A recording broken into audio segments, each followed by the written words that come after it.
ठरलं तर मग या मालिकेच्या आजच्या भागामध्ये इथे अश्विन डॉक्टर सरिता यांना घरी घेऊन आलेला असतो आणि अश्विन म्हणतो की मम्मा डॉक्टर आलेले आहेत. तेव्हा इथे डॉक्टर म्हणतात की डॉक्टर अश्विन यांनी तुम्हाला सांगितलंच असेल की आपण अन्नपूर्णा मॅडमवरती एक एक्सपेरिमेंट करणार आहोत. तेव्हा प्रताप काका म्हणतात की डॉक्टर याने माझ्या आईला काही त्रास तर होणार नाही ना. डॉक्टर म्हणतात की हे बघा त्रास होणार नाही पण आपल्याला थोडी तरी रिस्क घ्यावीच लागेल. पण तुम्ही काळजी करू नका, त्यांना त्रास होईल एवढी मोठी रिस्क तर आपण घेणार नाही. पण तुम्ही डॉक्टर म्हणून माझ्यावरती विश्वास ठेवा. तेव्हा अस्मिता म्हणते की डॉक्टर तुम्ही काळजीच करू नका, आमचा तुमच्यावरती पूर्ण विश्वास आहे. तुम्ही पूर्णाजीच्या भल्यासाठीच जे करायचं आहे ते कराल. तेव्हा अश्विन म्हणतो की डॉक्टर चला आपण पूर्णाजीच्या रूममध्ये जाऊया. तेव्हा अश्विन म्हणतो की पूर्णाजी बघ तुला भेटायला कोण आले. डॉक्टर सरिता. तेव्हा डॉक्टर म्हणतात की नमस्कार मॅडम. तेव्हा अन्नपूर्णा म्हणत असते की नमस्कार, आजसुद्धा आपण दोघीजणी गप्पाच मारायच्या आहेत ना. डॉक्टर म्हणतात हो आपण दोघींनी गप्पा मारायच्या आहेत. अन्नपूर्णा म्हणते की तुमच्याजवळ बोलून मला तसंही छानच वाटतं. बोला डॉक्टर काय बोलायचं आहे. तेव्हा डॉक्टर म्हणत असतात की हे बघा अन्नपूर्णा मॅडम ही तुमची नात आहे का, हिचं नाव काय. तेव्हा पूर्णाजी म्हणते की ही माझी नात तन्वी. तेव्हा इथे आता अश्विन तिथेच उभा असतो, अस्मितासुद्धा असते. तेव्हा डॉक्टर म्हणत असतात की ही तुमची नात तन्वी आहे का, मग हे तुमचे कोण आहेत. तेव्हा पूर्णाजी म्हणत असते डॉक्टर तुम्ही माझा मेंदूची तपासणी घेताय का, तुम्ही माझी परीक्षा घेताय की माझा मेंदू किती तल्लक आहे, माझ्या गोष्टी लक्षात आहेत की नाही याचा तुम्ही विचार करत असाल ना. तर थांबा मी सगळ्यांची नावं तुम्हाला सांगते, तुमच्या परीक्षेत मी लगेच पास होते. तेव्हा हा माझा नातू अश्विन, हा माझा मुलगा प्रताप, ही माझी सून कल्पना, ही माझी नात अस्मिता. असं आता सगळ्यांची नावं सांगितल्यानंतर डॉक्टर म्हणतात की अरे वा तुमच्यात तर सगळंच काही लक्षात आहे. मग आता पूर्णाजी हे सांगा हा फोटो कुणाचा आहे. तेव्हा प्रियाचा फोटो दाखवला जातो. पूर्णाजी तो फोटो बघते आणि फेकून देते आणि म्हणते ही खूप नालायक मुलगी आहे, ही वाईट मुलगी आहे, वाईट मुलगी आहे असं म्हणत आता पूर्णाजी घाबरलेली असते. तेव्हा इथे डॉक्टर म्हणतात की ठीक आहे तुम्ही पॅनिक होऊ नका. आता तुम्ही सांगा ही मुलगी वाईट आहे म्हणजे हिने काय केलं आहे. तेव्हा पूर्णाजी काहीच बोलत नाही, ती फक्त म्हणते की ही मुलगी वाईट आहे, ही चांगली नाही आहे. तेव्हा डॉक्टर म्हणतात मग सायली कोण आहे. तर सायली माझ्या अर्जुनची बायको आहे. ती कशी आहे स्वभावाने. तर ती पण चांगलीच आहे पण ही मुलगी खूप वाईट आहे असं पूर्णाजी सांगते. तेव्हा सगळेजण कारण काढून बाहेर येतात, पूर्णाजीला आराम करायला सांगतात. तिथे आता ग्लासमधलं पाणी उलटलेलं असतं आणि प्रियाचा फोटो पडलेला असतो. तेव्हा इथे सायली म्हणते की आजी तू खाली पाय ठेवू नकोस हा, मी इथे आता विमलताईंना पाठवते, त्या फोटो आणि ते पाणी उचलतील. तेव्हा सायली पूर्णाजीच्या रूममध्ये विमलला पाठवून देते आणि मग इथे डॉक्टरांजवळ बोलणं होत असतं की प्रियाचा फोटो बघितल्यानंतर पूर्णाजी इतक्या पॅनिक का झाल्या, त्या का म्हणाल्या प्रियाला की वाईट आहे वाईट आहे. तेव्हा इथे डॉक्टर म्हणतात की ही त्यांच्यामध्ये झालेली चांगली सुधारणा आहे ना, म्हणजे त्यांच्या सगळ्यांची नावं लक्षात आहेत, फक्त त्या सायलीला इथे आता तन्वी म्हणतायत आणि सायली ही मुलगी चांगली आहे, ती अर्जुनची बायको आहे हे सुद्धा पूर्णाजीच्या लक्षात आहे. आणि तेव्हाच प्रेक्षकांनो इथे आता डॉक्टर म्हणतात तिच्या जरी लक्षात नसलं ना पूर्णाजीच्या तरीसुद्धा नाव लक्षात नाही आहे पण माणूस वाईट आहे हे त्यांना अगदी बरोबर माहिती आहे. त्यामुळे तुम्ही काळजीच करू नका, त्यांच्यामध्ये झालेला हा चांगला बदल आहे, लवकरात लवकर त्यांना सगळ्या गोष्टी आठवतील, त्या सायलीला तन्वी म्हणणंसुद्धा बंद करतील. तेव्हा प्रेक्षकांनो इथे आता हा सगळा सायलीच्या बाळाचा पायगुण आहे असं सुद्धा कल्पना म्हणत असते. त्यानंतर इथे आता अर्जुन प्रतिमा आत्याकडे जाऊन आलेला असतो आणि त्याने येऊन इथे निशिगंधाची फुलंसुद्धा आणलेली असतात. तो म्हणतो बायको हे बघ मी तुझ्यासाठी काय आणलेलं आहे. निशिगंधांची फुलं आणि त्याचा वास घेतल्यानंतर सायलीला खूपच जास्त बरं वाटतं, तिला छान वाटत असतं. ती म्हणते मला उलटी पण येत नाही आहे आणि मला मळमळसुद्धा नाही आहे, मला बरं वाटतं आहे. तेव्हा अर्जुन म्हणतो यस माझ्या बायकोला आता बरं वाटत आहे. तेव्हा प्रताप काका म्हणतात की अर्जुन अरे वा तू इतकी धावपळ केलीस, तू जाऊन तुझ्या बायकोसाठी फुलं आणलीस, खूपच ग्रेट आहेस तू बाबा. तेव्हा इथे कल्पना म्हणते हो मग माझा मुलगा आहेच हुशार, मुलगा कुणाचा आहे तो? प्रताप काका म्हणतात माझा मुलगा आहे. आणि नंतर ते म्हणतात नाही नाही, तुझा मुलगा आहे बाबा, तुझा मुलगा आहे बस. तेव्हा इथे अस्मिता, कल्पना हसायला लागतात. तेव्हा इथे सायली म्हणत असते पण खरंच निशिगंधांच्या फुलांमुळे मला खूप छान वाटतंय. तेव्हा अस्मिता म्हणत असते पण हे थोडं ऑड वाटत नाही आहे का? म्हणजे प्रतिमा आत्यालासुद्धा निशिगंधांच्या फुलांमुळेच बरं वाटत होतं आणि आता सायलीलासुद्धा त्याच फुलांमुळे बरं वाटत आहे. तेव्हा प्रताप काका म्हणतात हो ना, असेल योगायोग. तसंही प्रतिमा आणि सायलीच्या आवडीनिवडीसुद्धा खूपच सारख्या आहेत. तेव्हा कल्पना म्हणते नाही पण आईची प्रेग्नन्सी जशी असेल ना तशी मुलीची प्रेग्नन्सीसुद्धा जाऊ शकते. पण इथे सायलीचं आणि प्रतिमाचं काहीही नातं नसताना दोघींच्या आवडीनिवडी सवयी फारच इथे सिमिलर आहेत असं कल्पना म्हणत असते. त्यानंतर प्रतिमाने कॉल केलेला असतो. ती विचारत असते की अर्जुन घरी पोचलास का? सायलीला फुलं दिलीस का? तेव्हा अर्जुन म्हणतो हो आत्या, सायलीला फुलं दिली आणि सायलीला बरंसुद्धा वाटत आहे. तेव्हा इथे आता सायलीला बरं वाटतंय ना, मग आता तिला काळजी घे आणि अधूनमधून फुलं हवी असतील तर इथून घेऊन जा. तेव्हा इथे सायली अगं बाळा कशी आहेस तू? मला तुझं अभिनंदन असं कोरडं कोरडं करायचं नाही आहे. मला प्रॉपर घरी येऊन तुमच्यासाठी काहीतरी खाऊ पिऊ आणून तुम्हाला मिठी मारायची आहे. तेव्हा सायली म्हणते प्रतिमा आत्या बघा ना, तुम्हालासुद्धा निशिगंधाची फुलं आवडायची आणि मलासुद्धा त्याच फुलांमुळे बरं वाटतंय. Thank you so much. तेव्हा इथे प्रतिमा म्हणते की आपल्या दोघींना इथे आता माय लेकी म्हणतील. आपल्या दोघींचं बॉन्डिंग पण चांगलंच आहे आणि आपली नाळ गेल्या जन्मी जुळलेली असेल म्हणून तर या वेळेला माझ्यासारखीच तुलाही डोहाळे लागलेले आहेत. तेव्हा इथे रविराज घरामध्ये नाही आहेत. ते आले की मी आणि ते आम्ही दोघेजणं तुमचं अभिनंदन करण्यासाठी सुभेदारांच्या घरीच येऊ. मग तर चालेल ना? तोपर्यंत अर्जुन आणि सायली तुमचं अभिनंदन आणि सायलीची काळजी घे असं आता प्रतिमाने सांगितलेलं असतं. तेव्हा अर्जुन म्हणतो की ममा, प्रतिमा आत्याने फुलं तर दिलेलीच आहेत पण निशिगंधाचं एक रोपटंसुद्धा दिलं आहे. तेव्हा अस्मिता म्हणत असते की उद्या आपला माळी येईल ना, त्याला मी सांगेन निशिगंधाची फुलंसुद्धा घेऊन येत चल म्हणून. आणि त्याचबरोबर मी इथे आता कुठेही फुलं नाही मिळाली ना तर मी माझ्या बायकोसाठी कुठूनही निशिगंधाची फुलं आणेन असं अर्जुनसुद्धा म्हणत असतो. सगळेजण सायलीचं भरभरून कौतुक करत असतात. त्यानंतर इथे आता अस्मिता म्हणत असते पण आता पूर्णाजीकडे आपल्याला जरा जास्तच लक्ष द्यायचं आहे. या सगळ्यामुळे पूर्णाजीला आता फारच जपावं लागणार आहे असं सगळेजण म्हणत असतात. त्यानंतर इथे सायली निवांत बसलेली असते पण सतत विचार करत असते. तिला आठवत असतं, सगळेजण म्हणत असतात की लहानपणीची तन्वी अशी होती, लहानपणीची तन्वी तशी होती. पूर्णाजीने सायलीचा हात पकडलेला असतो आणि ती म्हणते तन्वी बाळा, तू कुठेही जाऊ नकोस मला सोडून, माझ्याजवळच राहशील ना? तेव्हा सायली म्हणते हो पूर्णाजी, मी तुझ्याबरोबर राहीन ना, मी तुला सोडून कुठेही जाणार नाही. तेव्हा पूर्णाजी सायलीला आपल्या हाताने भरवते. त्यानंतर सायलीच्या हातून खाते. तेव्हा इथे एक लहान मुलगी सतत पूर्णाजी पूर्णाजी अशी हाका मारत असते. त्याचबरोबर इथे पूर्णाजी जेव्हा श्लोक म्हणते ना तेव्हा तो श्लोक सायलीने सुद्धा तसाच आता पूर्ण केलेला असतो. त्यामुळे या सर्व गोष्टी आता लहानपणीच्या सायलीला एका पाठोपाठ एक आठवत असतात. त्यामुळे सायली म्हणत असते की हा योगायोग कसा काय असू शकतो? लहानपणीची तन्वी आणि माझ्या गोष्टी इतक्या सिमिलर कशा काय असू शकतात? लहानपणीच्या गोष्टी मला आठवल्यानंतर ती मुलगी आणि ज्या गोष्टी पूर्णाजी सांगते किंवा प्रतिमा आता सांगते त्या सगळ्या माझ्याबरोबर घडून गेल्यात असं सुद्धा भास मला का होत असतो? असे प्रश्न सायलीच्या मनामध्ये वारंवार येत असतात. सायली डोक्याला हात लावून बसते कारण तिच्या डोक्यामध्ये आता कळ गेलेली असते. तेव्हा सायली उठते, कपाट उघडते आणि कपाटामध्ये असलेलं आता इथे बाम ती काढत असते.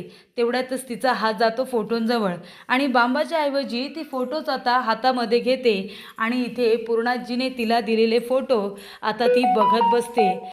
ते फोटो बघत असताना सायली म्हणत असते की यांनी तर मला सांगितलं होतं हे फोटो पूर्णाजीला परत दे म्हणून. हे फोटो मी पूर्णाजीला परत दिलेले नाही आहेत.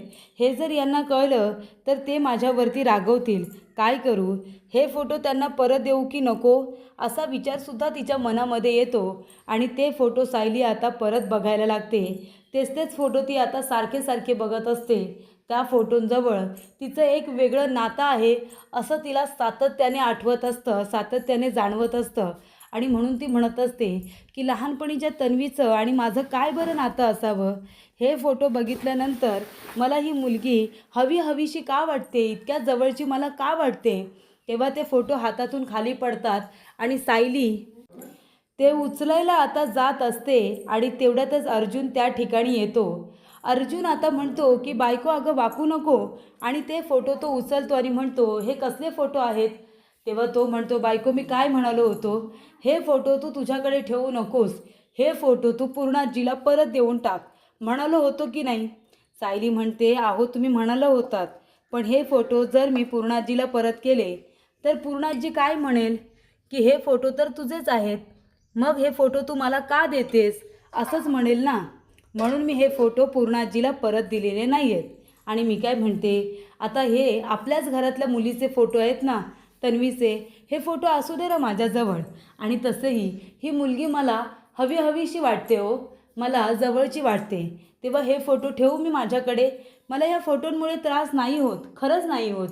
अर्जुन म्हणतो ठीक आहे, तुला त्रास होणार नसेल तरच हे फोटो तू तुझ्याकडे ठेवू शकतेस. सायली म्हणते खरंच, तिला खूप आनंद होतो. लगेच ती अर्जुनला मिठी मारते आणि म्हणते थँक्यू सो मच. तेव्हा इथे सायली म्हणत असते की हे फोटो मला हवेच होते, मला वाटलं होतं की यांना नाही आवडणार, पण यांनी स्वतः परवानगी दिली, ते बरंच झालं. तेव्हा इथे सायली म्हणत असते अहो खरं तर मी हे फोटो घ्यायलाच आले नव्हते, माझं डोकं दुखत होतं ना, मी थोडा बाम लावत होते. अर्जुन म्हणतो काय तुझं डोकं दुखतं आहे, थांब मी बाम लावून देतो. आणि अर्जुन इथे सायलीची खूपच जास्त डबल टिबल केअर करत असतो, तिला बाम वगैरे लावून देतो. आणि त्यानंतर इथे आता सायलीने बाम लावून दिल्यानंतर सकाळी प्रतिमा आत्या आणि त्याचबरोबर प्रताप काका इथे आता आलेले असतात. रविराज काका आणि प्रतिमा हे दोघेजण म्हणत असतात की सायली अर्जुन कुठे आहेत. आणि इथे कल्पना आणि प्रताप तुमचे खूप खूप अभिनंदन की तुम्ही आजी आजोबा होणार आहात पुन्हा एकदा. तेव्हा इथे कल्पना आणि प्रताप काका दोघांनासुद्धा अभिनंदन केल्यानंतर अर्जुन सायली तिथे आलेले असतात. अर्जुन सायलीला हॉस्पिटलला गायनेककडे घेऊन जाणार असतो तिचे चेकअप वगैरे करण्यासाठी, कारण तिला चक्कर वगैरे सारखी येत असते, त्यामुळे तिला डॉक्टरांकडे घेऊन जात असतात. इथे अश्विनने सांगितलेलं असतं की तिला डॉक्टरांकडे घेऊन जाणं गरजेचं आहे, तिच्या काही टेस्ट वगैरे केल्या पाहिजे, आणि त्यासाठी तिला आता डॉक्टरांकडे घेऊन जात असतात. आणि तेव्हाच प्रेक्षकांनो प्रतिमा आत्या म्हणत असते की सायली अर्जुन तुमचं खूप खूप अभिनंदन. तेव्हा इथे सायलीला म्हणत असते की खरं तर मला कालच यायचं होतं, पण इथे प्रताप काका म्हणत असतात मग काल का नाही आलात, आम्हाला तर वाटलं होतं आनंदाची बातमी कळल्या तुम्ही याल. तेव्हा रविराज काका म्हणतात खरं तर प्रतिमा कालच निघाली होती, पण मी माझ्या मित्राला भेटायला मराठवाड्यातला गेलो होतो आणि त्यामुळे मी नव्हतो, माझ्यासाठी तिला येता आलं नाही. मी म्हणालो की मी जेव्हा येईन तेव्हा आपण दोघेजणं जाऊन त्यांचं अभिनंदन करू, आणि त्यासाठी ती माझ्यासाठी थांबली होती असं आता रविराज काका सांगतात. तेव्हा इथे अर्जुन म्हणतो सिनियर तू थांब बस, मी सायलीला डॉक्टरकडे घेऊन जातो आणि मी लवकरच परतसुद्धा येतो. त्यानंतर चैतन्य कामानिमित्त कोर्टामध्ये आलेला असतो आणि तेव्हा तिथे सचिन आणि इथे ॲडव्होकेट आता भास्कर हे सगळेजण तिथेच असतात. ते आता महिपत शिकरेला सोडण्याबद्दल बोलत असतात. तुम्ही फक्त इथे विरोधक म्हणून उभं राहायचं, जास्त काही बोलायचं नाही, महिपत शिकरेच्या बाजूनेच बोलायचं, काही झालं तरी महिपत शिकरे जेलमधून बाहेर पडला पाहिजे असं इथे आता सचिनने ठरवलेलं असतं. आणि त्याचमुळे प्रेक्षकांनो इथे आता सचिन हा त्या वकिलाला म्हणत असतो की अगदी काहीही झालं ना तरी जास्त काही विरोधात बोलायचं नाही, काही झालं तरी आज महिपत शिकरे हा बाहेर पडलाच पाहिजे आणि त्यासाठीच तुम्हाला पैशांचं पाकिट मिळणार आहे. तेव्हा चैतन्य म्हणतो की सचिन आणि हे ॲडव्होकेट महिपतला बाहेर काढण्याबद्दल बोलत आहेत, नक्की काय कोर्टात केस आहे ना ही माहिती करून घ्यायला हवी असं चैतन्य म्हणतो आणि तो त्या हेअरिंगला आता जाऊन बसतो. तोपर्यंत इथे अस्मिताने आता बाळासाठी छान अशी स्ट्रोलर मागवलेली असते आणि ती स्ट्रोलर तिला बाळासाठी हवी असते, पण तिचं इथे सचिनसाठी तिच्या वडिलांनी तिचं अकाउंट आता बंद केलेलं असतं ना, ते अकाउंट बंद असल्यामुळे ती पेमेंट करू शकत नाही. ती म्हणते कॅश ऑन डिलिव्हरी करते, कॅश ऑन डिलिव्हरी करतानासुद्धा तिच्याकडे जास्त कॅश नसते, तेव्हा ती डिलिव्हरी ती परत करत असते. तेवढ्यातच ही गोष्ट आता कळते ती म्हणजे अर्जुनला. आणि अर्जुन म्हणत असतो की हे काय करायचं आपण. तेव्हा सायली म्हणते की आपण आता अस्मिताताईंसाठी काहीतरी केलं पाहिजे, त्यांना असं वाटायला नको की आपल्याकडे कुणाचं लक्षच नाही आहे. आणि तेव्हा प्रेक्षकांनो इथे आता अस्मिता म्हणत असते की आता डॅडकडे तरी कुठल्या तोंडाने सारखे पैसे मागू. त्याचबरोबर माझ्या बाळासाठी आता मला काही खरेदी करायचं असेल, काही आणायचं असेल तर मी सारखे सारखे यांच्याकडे पैसे मागितलेलं चांगलं नाही आहे. आता मला माझी जबाबदारी घ्यायला पाहिजे. आणि बाळाची इथे आता बाळाचं डायपरसुद्धा एकच उरले. बाळासाठी आता डायपर घेण्या इतपतसुद्धा माझ्याकडे पैसे नाही आहे. आणि घरातल्या भावंडांकडे डॅडकडे तरी मी सारखे सारखे पैसे कसे मागू. मला ते योग्य वाटत नाही. काय करू मी, असा विचार आता अस्मिता करत असते. आणि तेव्हा प्रेक्षकांनो अस्मिता टेन्शनमध्ये देखील आलेली असते. पण आता अस्मिताला टेन्शनमध्ये अर्जुन सायली काही बघू शकत नाही. ते दोघेजण तिच्यासाठी नक्कीच काहीतरी योग्य तो निर्णय घेतील असं आता त्यांना वाटत असतं. त्याचबरोबर इथे सचिन म्हणत असतो की सांगितलेलं सगळं लक्षात आहे ना, तसंच करायचं आहे तुम्हाला इथे महिपत शिखरेला आता सोडवायचं आहे. तुम्ही फक्त डिफेंड करताय, त्यांच्या विरोधात आहात असं बोलायचं, दाखवायचं. पण ते फक्त तुम्हाला नाटक करायचं आहे, बाकी काही नाही. नाटक करायचं आणि असं दाखवायचं की तुम्ही काय करताय, तुम्ही इथे आता महिपतच्या विरोधात आहात. त्यामुळे इथे चैतन्य सगळं काही बघतो आणि चैतन्य म्हणतो की हे लोक इथे काय करतायत. त्यामुळे इथे चैतन्य म्हणतो की यांचा मागोवा घेतला पाहिजे. आणि तो सुद्धा थांबून इथे सचिनचा पाठलाग करतच असतो. लपून छपून त्यांचं बोलणं ऐकत असतो. महिपत शिखरेला बाहेर काढण्यासाठी सचिन किती प्रयत्न करतोय हे आता चैतन्याच्या लक्षात आलेलं असतं. आणि त्यामुळे चैतन्य तिथेच आता बसून उभं राहून त्यांचं बोलणं ऐकत असतो. पूर्णाजी म्हणत असते, माहिती आहे का प्रतिमा रविराज, मी इथे अर्जुन आणि सायलीचे जेव्हा लाड करायचे तेव्हा अर्जुनचे लाड करत असताना तन्वी म्हणायची की तू जास्त त्याचे लाड करतेस, माझे नाही. आणि तेव्हा इथे ती रुसून बसायची. तेव्हा सायलीला मळमळत असतं. प्रतिमा आत्या आणि कल्पना तिच्याकडे बघतात. कल्पना म्हणते, सायली काय होते बाळा, मळमळते का तुला. ती म्हणते, हो आई मला मळमळतंय. तेव्हा लगेच पूर्णाजी म्हणते, मळमळतंय तन्वी तुला, का गं. तेव्हा ती म्हणत असते की काही नाही असंच. तेव्हा लगेच इथे अस्मिता सांभाळून घेते आणि म्हणते, अगं मठ्ठा थोडा आंबट आहे ना, म्हणून तिला मळमळलं असेल, बाकी काही नाही. तेव्हा इथे कल्पना म्हणत असते की हो ना सायली बाळा, तुला मळमळत असेल तर नको पिऊ दे, जा बरं तुझ्या रूममध्ये जाऊन आराम कर. तेव्हा पूर्णाजी म्हणते, आणि तिच्या गळ्यातले हे कुठे आहे, तिच्या गळ्यातले लॉकेट कुठे आहे, ते सतत तिच्या गळ्यामध्ये असलं पाहिजे. कल्पना म्हणते, हो ते लॉकेट माझ्याकडे आहे, त्याचा एक दुवा तुटला होता ना, मी तो नीट करून आणला आहे, तो तिला द्यायला विसरले, देते ना आता घालायला. तेव्हा पूर्णाजी म्हणते, तेच ते लॉकेट आहे ना, ते मी अर्जुनसाठी आणलं होतं आणि तेव्हा अर्जुनच्या गळ्यामध्ये घातलं होतं, पण ते तन्वीला खूप आवडलं, तेव्हा अर्जुननेच तन्वीला ते दिलं होतं. त्यानंतर इथे आता त्या सगळ्या गोष्टी सायलीला आठवत असतात. सायली डोळे बंद करते आणि सगळ्या गोष्टी आठवते आणि म्हणते, हो ना अर्जुनसुद्धा तेव्हा खूपच हट्टी, त्याच्यासाठी आता म्हणजे त्याला ऑप्शनसुद्धा बोलता येत नव्हतं, तो ऑप्शन अजून पण कधी बोलत नाही. तेव्हा इथे आता मामीने ऑप्शन केलं, अर्जुनचं ऑप्शन केल्यानंतर त्याला ते लॉकेट घातलं. मी म्हणाले की लॉकेट छान आहे, तेव्हा अर्जुन माझ्याकडे बघून प्रेमाने हसला.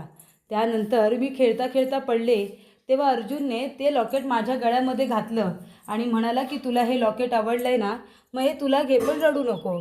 आणि मग काय, ते लॉकेट घेतल्यानंतर मी मात्र हवी तेवढी खुश झाले होते आणि रडायची सुद्धा थांबले होते. हो की नाही पूर्णाजी. पूर्णाजी म्हणते, हो गं, तुझ्यासुद्धा सगळं लक्षात आहे का, माझ्यासुद्धा सगळं काही लक्षात आहे. तेव्हा इथे सगळेजण सायली आणि पूर्णाजीकडे बघत असतात. लहानपणीच्या तन्वीच्या गोष्टी सायलीला इतक्या कशा काय लक्षात, असा प्रश्न सगळ्यांनाच पडलेला असतो. आणि तेव्हा प्रेक्षकांना पुढील भागामध्ये सायली म्हणत असते की आता या सर्व गोष्टी मला कशा काय आठवतात, नक्की माझा आणि तन्वीचा काय संबंध आहे. तर इथे ॲडव्होकेट जे असतात ना, ते म्हणत असतात की सगळे साक्षीदार आणि पुरावे पाहता महिपत शिखरे हे निर्दोष सिद्ध झालेले आहे. त्यांच्यावरती एकसुद्धा जो गुन्हा आहे ना, तो व्यवस्थितरित्या आता त्यांच्यावरती लागू होत नाही. त्यामुळे प्रेक्षकांनो इथे आता चैतन्य त्या हेअरिंगला असतो, महिपत शिखरे सुटला आहे ही गोष्ट समजल्यानंतर तो अर्जुनला सांगतो. तेव्हा अर्जुन म्हणतो की महिपत सुटल्यानंतर अजून कुणाकुणाला आणि किती त्रास देईल काही सांगता येत नाही. त्याचबरोबर सायली म्हणत असते की देवा, आता या घरावरती कुठल्याही पद्धतीचं वाईट संकट नको, घरामध्ये आनंदाची बातमी आहे, त्याच पद्धतीने सगळ्या गोष्टी सुरळीतरित्या पार पडू दे, महिपतची सावलीसुद्धा या घरावरती पडायला नको, असं सायली आता आपल्या मनातच म्हणत असते. महिपत सुटला ही बातमी ऐकल्यानंतर ती टेन्शनमध्ये येते आणि म्हणते की हे लॉकेट आता जे गळ्यामध्ये घातलं आहे ना, ते मला खूपच ओळखीचं आणि जवळचं का वाटतं आहे. तेव्हा इथे आता सगळ्या गोष्टी भूतकाळातल्या सायलीला हळूहळू आठवत असतात.